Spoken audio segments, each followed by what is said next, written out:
I'd like to pass my condolences on to Stacy King's family. You know, obviously it happened a couple of days ago, and I wanted to say something yesterday, but I did not. So my thoughts and prayers are out to the Bulls organization, his family, and his friends. I didn't know him well, but you know, being in the business as long as I've been in, you know, I coached against him, and then obviously coached against the Bulls many games with him announcing games for them. So he was a great guy, and he's going to be really missed. Mike, Cat hasn't scored in the fourth quarter of this series.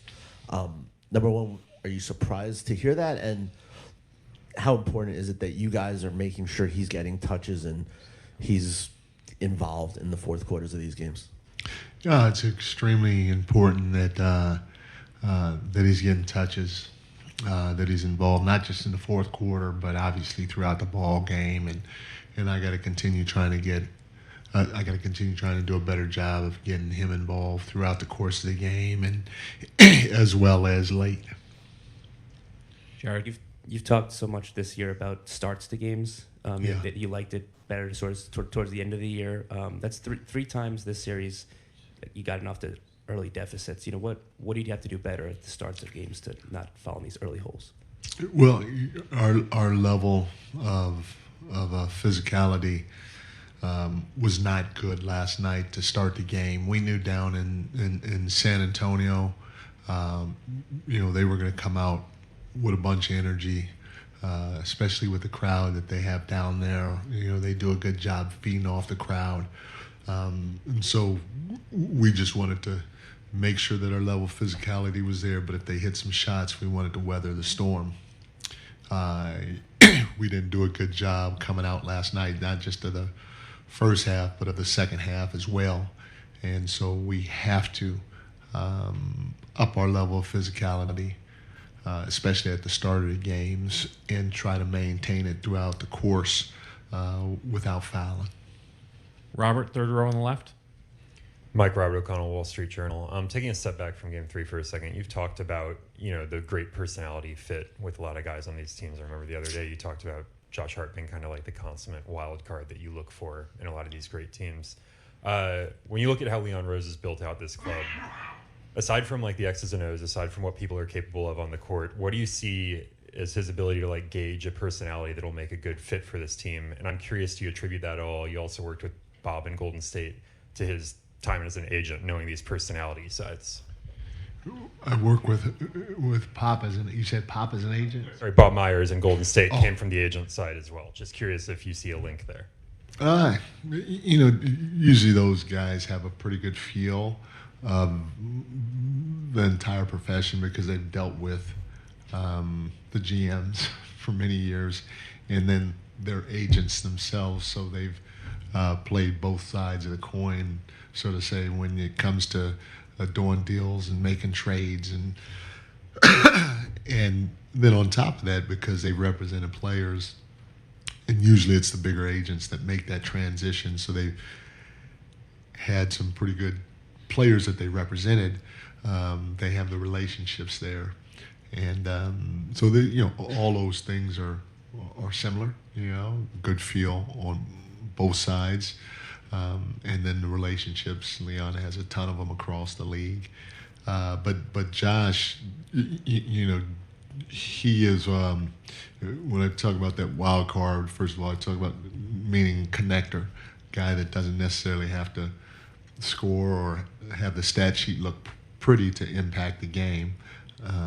But more importantly, is our emotional hub. You know, we have guys, and even in Golden State and even in San Antonio, you know, that are pretty even keeled. And so to have a guy that shows emotion, plays off of emotion, is really good because it can allow others to ride that wave too. Christian Winfield, New York Daily News. It seems like a lot of times this season when you guys don't play your best basketball, ball movement, player movement tends to be one of the focal points there. Just when that happens, what's your process for addressing that? How do you fix when the ball doesn't move, when players aren't moving? What's your process for nipping that? Well, just telling the guys the truth, and not just verbally, but doesn't matter if it's Jalen, Cat, OG, Mikal. We'll show them what we feel we need to show them on film, and then we'll walk through certain things to make sure that the spacing's right, the timing's right of our execution. Ian, over here on the right side. Mike, Ian O'Connor with The Athletic. Obviously, it's been a long time since your team has had to deal with defeat and recovering from it, but do you feel like the belief that was created during the 13-game winning streak is a powerful asset to carry into tomorrow night? Yeah, obviously I'm a firm believer that you can grow and learn a lot in wins, but you can do the same as in losses too. And we have a veteran group, and nobody is quote unquote panicking or anything like that. Everybody is disappointed that we didn't go out and execute and play to what we feel our standard is. And that's not taking anything away from San Antonio, but we feel like we can play better, a lot better than what we did, and we're looking forward to going out on the floor and showing it. Last question here, Chris. Hi, Mike. Chris Persian in Clutch Points. You talk a lot about process mattering more than results. So Yeah. I know it's the NBA Finals and it's difficult to ignore the result, but just with the process yesterday, what was the gap for you guys with regard to how you view a healthy possession playing out and what the process was on a play-by-play basis? What was missing? I'm not understanding your question. So are you talking offensively? You Offensively, talking sorry, defensively? yes. Okay. Apologies. No problem. We just didn't execute well. Like I said, I gotta help them a little bit better on the fly by putting them in better positions with stuff that they're comfortable with. But then we have to play what our concepts are, play to what our strengths are. And it's been pace, it's been space, it's been getting the ball reversed, been touching the paint, and more importantly, it's been making quick decisions. And there were a lot of times where the decisions weren't made quick last night. One guy caught, held. Now the defense settles in. Now you're in trouble. So making quick decisions while doing all those other things can help us out a lot on top of me trying to help make sure that these guys are organized a little bit better. Christian Winfield, New York Daily News. Just after a day to I guess, watch the film, digest what happened offensively, what are some things you think you guys can do to, I guess, improve the flow? Not turn the ball over. Continue to be who we are, and our attention to detail needs to be better. We're going to go Zach here. Just Mike's coming right around. In the second row. There you go. Zach Brazil, New York Post. Jalen, how do you feel like you've played in these finals, and what do you feel like you need to do better? Most importantly, not turn the ball over. Give my team an opportunity. That's fine. We're going one. Kind of in the middle. I've played better, but I've played worse. Jared Schwartz, New York Post. Jalen, you guys have talked a lot about your starts to games this season. It's 3 times in the finals you've gotten off to a deficit in the first quarter. Just what do you need to do better early in games to not be playing from behind? Yeah, I just think we need to be ready to go. It's a very vague thing to say, but I think it's very simple as well. We just need to be ready.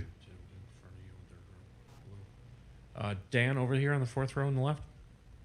Dan Devine, Yahoo Sports. Jalen, the first couple of games of these finals, they've really picked up their full court pressure on you, and it's also been a couple of your highest usage games of the playoffs. I'm just wondering, are those two things connected for you? Like if it's harder to get the ball up the court, it's more likely to end with you on a shooting possession, or do you see those two things as not connected? I mean, they can be connected at times, but that goes back to our attention to detail, like understanding where we're supposed to be and doing the things we're supposed to do as a team, and obviously individually as well.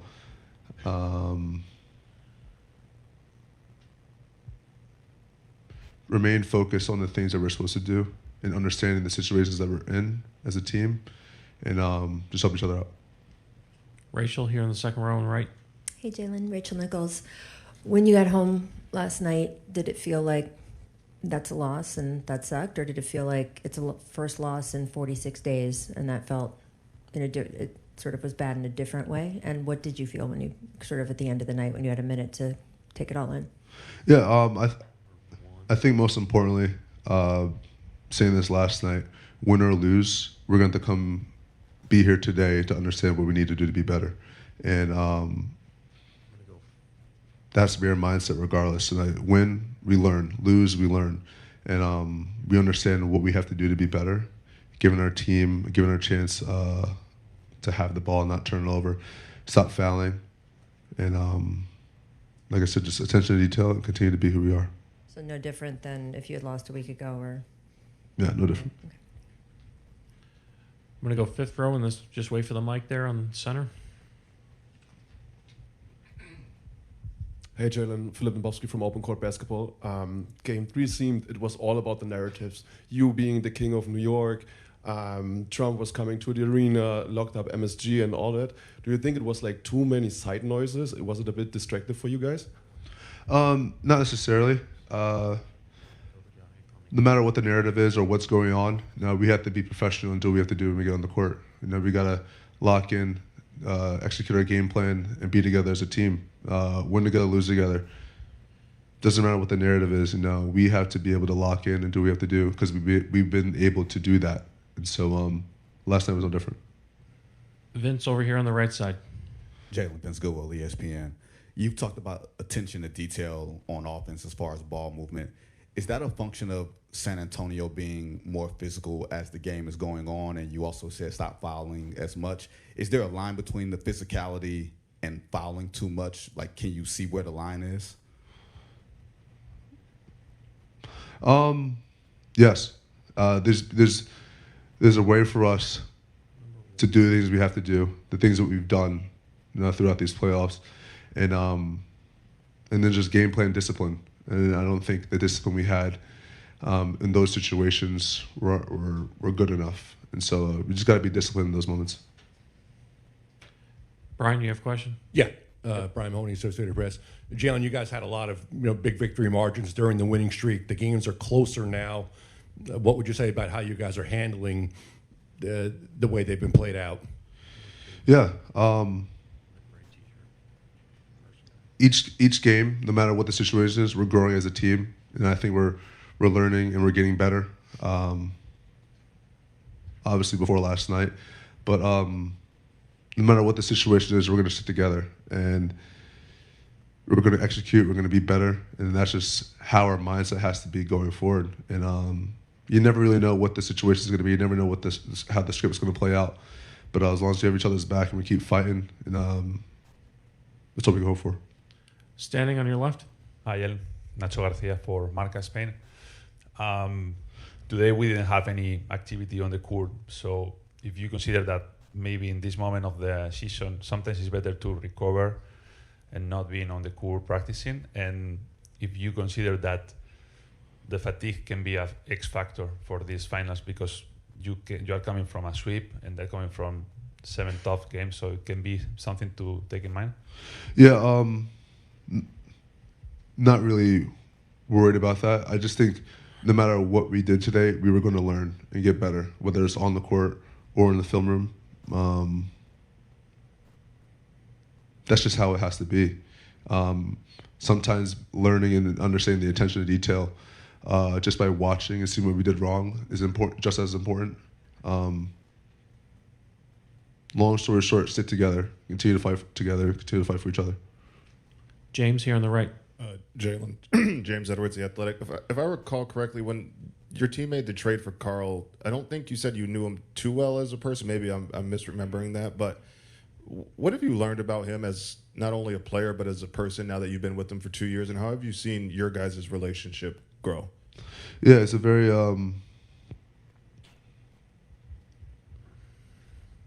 he's been a great teammate. He's been a very great teammate. But most importantly, the person he is fantastic. Like, he's a person who's willing to do whatever to kind of help out, whether he knows you well or not. That's just who his character is. That's just who he is. And that translates on the court. And I didn't really know him as well as I did back then, but like, getting to know him now, it's an unfair narrative of him. But I truly love that. I love that dude and everything he's done for this team, the city, and as a friend. And he's been fantastic. Last two, Valeria and Ian. Valeria Rubino, Italy and Senegal for Seneweb. Jalen, you're not only the first father-son duo to play in the finals for the same team, but you're living this journey with your dad on the coaching staff for the Knicks. How has this experience shaped you as a man and as a player? And what have been the biggest challenges, the best and worst part of balancing this family relationship in a pro environment? Yeah, our family relationship is awesome. I know when to decipher when he's being a coach and when he's being a dad. And when we're on the court, that's coach. I mean, I still call him dad, but he's a coach then. And as soon as we get off the court, I mean, that's obviously my father. Our relationship is very unique. It's interesting how people perceive us, but I wouldn't change anything for the world. My dad being a journeyman in the NBA, us living in South Jersey most of my childhood while he played. So being able to see my dad for the last 4 years consecutively is probably the longest it's ever been. And so I don't take this for granted at all. And I love this relationship and this opportunity, and I don't take it for granted. Ian, last question on the right. Ian O'Connor with The Athletic. Jalen, obviously over the last 6 or 7 weeks, you've created a lot of winning muscle memory and belief among the players. How much do you think that asset maybe helps you tomorrow night in that situation? It definitely helps, but it's also always good to have a reset. Hi, Alana Brasil from Amazon Prime Brazil. Now that the defeat sinked in and that you guys watch film and talk about it more, what do you also think that the Spurs did good so that you couldn't play your best? Because everybody here talk a lot about how the Knicks didn't play their game. So how do you think the Spurs changed theirs so you didn't play so well? Yeah, they're a really good team. Really well coached, and I think they came out the gates more physical than us. And I think that was the main part right there, just being more physical. And it was just, the more playing hard team than us. In the back, under the camera. Mikal, you and the team in general have hit some big late shot clock shots in recent games, but I imagine you don't want to rely on that all the time. How do you feel about the amount of possessions that you have going late in the shot clock right now? Yeah, I think our offense got to be way better. I think, we're just stagnant offensively, and it's not helping the next guy out. That's either on the ball or, one pass away. I think we just got to, move without the ball and be less stagnant so we can, help each other out. We'll take Fred back right. There you go. Hey, Mikal. On that note, specifically with the ball movement, kind of seemed like you guys that thrive so much on like baseline cutting in particular, and it seemed like you couldn't execute on that as well as you normally do yesterday. Why do you feel like that was, and what do you feel like you guys can do in Game 4 to execute on that more like yourselves? Yeah, I think, like I said, I think we're just too much ball watching, standing around. We just got to keep moving. I think they do a great job defensively with the guards, and then Wemby staying low, and it could draw confusion sometimes. But I think, if we just keep moving, is going to, help us and benefit us. Vince on the right. Mikal, Vince Gill with ESPN. It seems like when the offense changed in the Atlanta series and Carl was more of a hub, that coincided with you becoming a lot more effective and efficient. Is there any sort of chemistry that you have with him? Is it any like eye contact signals or anything like that? Like, what has that been like? Because in the fourth quarter, Carl didn't touch the ball a lot. You didn't get it as many looks, so it seems like those two things are aligned. Yeah, I think Cat's a really good passer. So, I've been cutting my whole life, since high school, and it kind of throughout it's our second year playing together.